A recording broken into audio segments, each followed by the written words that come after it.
ગોંડલના ગણેશ વિરુદ્ધ રોષ ભભૂક્યો। જૂનાગઢથી અનુસૂચિત જાતિ સમાજ દ્વારા નીકળેલી વિશાળ રેલી ધોરાજી પહોંચી।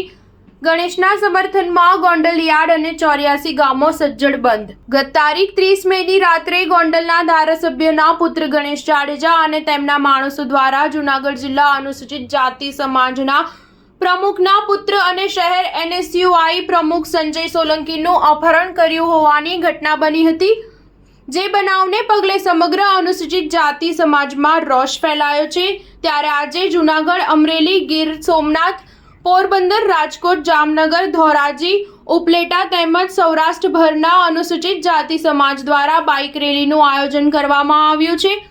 સમસ્ત અનુસૂચિત જાતિ સમાજ ગુજરાત દ્વારા આજે જૂનાગઢથી ગોંડલ સુધીનું રેલીનું આયોજન કરવામાં આવ્યું છે। ત્યારે બીજી બાજુ ગોંડલના સમર્થનમાં સૌરાષ્ટ્રનું અગ્રીમ ગણાતું ગોંડલ માર્કેટિંગ યાર્ડ ગોંડલના 84 ગામો સ્વયંભૂ સજ્જડ બંધ રહ્યા છે।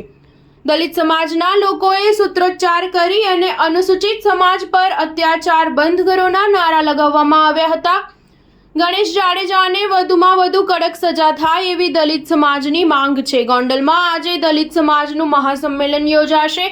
આ બાઇક રેલી જૂનાગઢના કાળવા ચોક ખાતે ડોક્ટર બાબા સાહેબ આંબેડકરના પુતળાને ફૂલહાર કરી પ્રસ્થાન કરવામાં આવી હતી। અનુસૂચિત જાતિ સમાજ દ્વારા યોજવામાં આવેલી બાઇક રેલી જૂનાગઢના કાળવા ચોક, નવાગઢ, ડોક્ટર આંબેડકર ચોક, વીરપુર હાઈવે, જામવાડી ચોકડી ગોંડલ અને ત્યારબાદ ડોક્ટર આંબેડકર ચોક ગોંડલ ખાતે બાઇક રેલી પહોંચશે, જ્યાં મહાસંમેલનનું આયોજન કરવામાં આવ્યું છે।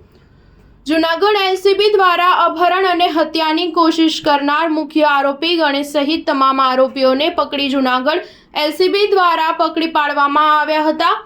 આ આરોપીઓને કોર્ટમાં રજૂ કરતા કોર્ટ દ્વારા તમામ આરોપીને જેલ હવાલે કરવાનો હુકમ કરવામાં આવ્યો હતો। સ્ટાર ન્યૂઝ 7 હંમેશા સચ્ચાઈની સાથે।